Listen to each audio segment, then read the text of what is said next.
શ્રાવણ માસ જ્યારે આજે ચાલી રહ્યો છે, ભગવાન શંકર ભગવાનનો માસ કહેવાય છે અને આજે ચોથો સોમવાર નાના ચિલોડાના સોમેશ્વર મહાદેવના મંદિરે જ્યારે ભક્તોનો ઘોડાપુર ઉમટે છે, ભગવાન શિવની 21 કિલો ઘીમાંથી જ્યારે મૂર્તિ બનાવવામાં આવે છે, ભક્તો સવારથી જ સોમવારના દિવસે ભગવાનને પાણી જળ અર્પણ કરવા માટે, બિલીપત્ર અર્પણ કરવા માટે પહોંચી જતા હોય છે અને આજે આ મંદિરના ટ્રસ્ટીઓ સાથે વાતચીત કરવાની કોશિશ કરીશું અને ટ્રસ્ટીઓ પાસેથી જાણીશું કે જે પ્રમાણે શ્રાવણ માસની અંદર ભક્તોનું ઘોડાપુર ઉમટતું હોય છે એ બાબતે એ લોકોનું શું કહેવું છે.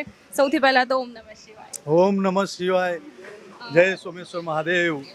શું કહેશું જ્યારે આજે ચોથો સોમવાર છે, હવે શ્રાવણ માસ પૂરો થવાને આરે છે, આ આખો શ્રાવણ માસ આ સોમેશ્વર મહાદેવની અંદર ખૂબ સારા પ્રસંગો થયા. રાત્રે 12 વાગ્યા સુધી ભજન મંડળ, દર સોમવારે મહાઆરતી હોય છે અને જ્યારે છેલ્લો સોમવાર છે એ દિવસે ખૂબ મોટો પ્રસંગ રાખેલો છે અમે. અને 56 ભોગનો પ્રસાદ, એ સિવાય લગભગ 100 લીટર દૂધનો પ્રસાદ અને એવા ઘણા પ્રસાદ પણ રાખેલા છે. અને એ દિવસે અમારા દાદાનો સ્થાપના દિવસ છે એટલે ખૂબ ધૂમધામથી અમે આ પ્રસંગ ઉજવવાના છીએ. અને તમામ સોમેશ્વર મહાદેવ સેવા ટ્રસ્ટના સભ્યો તેમજ સેવકો દ્વારા અને રોજ હજારો લોકો અહીંયા દર્શન કરવા આવે છે અને દર્શનનો લાભ લે છે.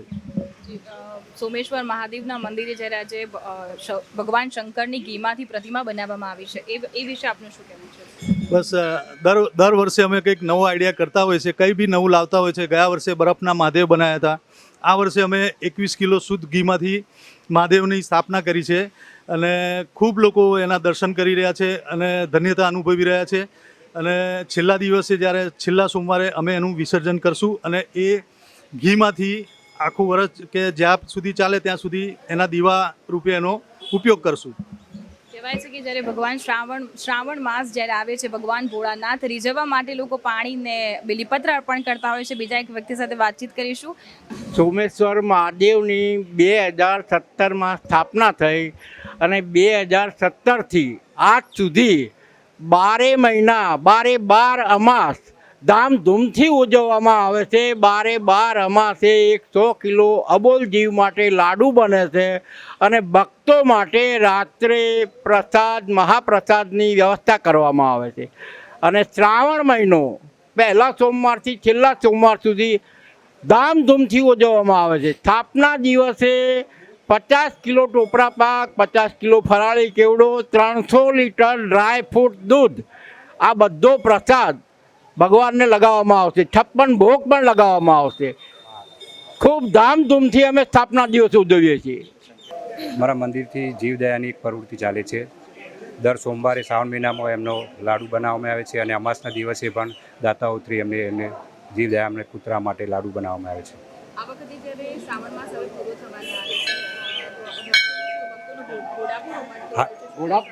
ઘોડાપુર તો બહુ જ આવે છે ને આખું ચિલોડા આવે છે અને આજુબાજુ વિસ્તારમાંથી પણ લોકો દર્શન કરવા આવે છે.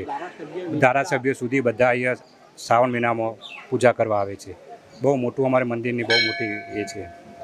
તો જે પ્રમાણે ભક્તોનું ઘોડાપુર ઉમટે છે, 56 ભોગ મહાદેવને ધરાવવામાં આવે છે. બીજા એક ટ્રસ્ટી સાથે આપણે વાતચીત કરીશું. તેમનું શું કહેવું છે આપણે તેમની પાસેથી જાણીએ.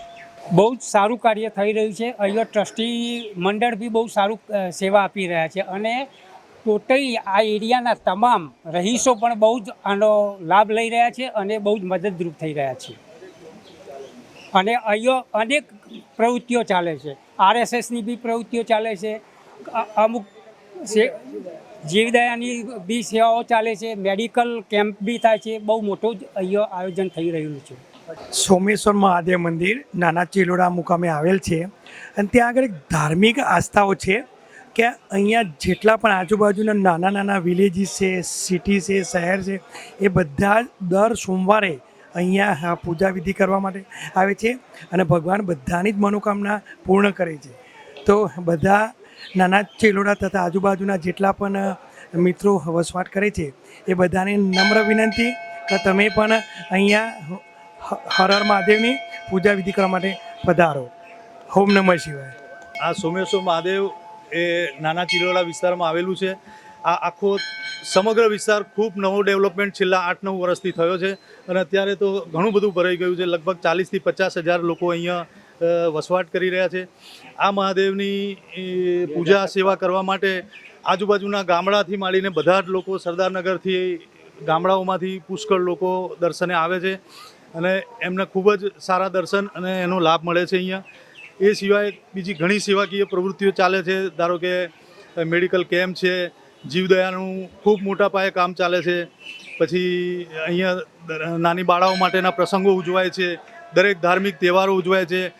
ગવર્મેન્ટના જે બી પ્રોગ્રામો હોય, વનીકરણના પ્રોગ્રામ બી અમે લોકો કરીએ છીએ. આવા વૃક્ષારોપણના અહીંયા અમે લગભગ આટલા સોમેશ્વરની આજુબાજુ લગભગ 1000થી વધારે ઝાડ વાવીને ઉછેરેલા છે, મોટા કરેલા છે. આવી અનેક પ્રવૃત્તિઓ અમે સરકારની પણ કરીએ છીએ અને સેવાકીય પ્રવૃત્તિઓનું આ એક મોટું ધામ થઈ ગયું છે.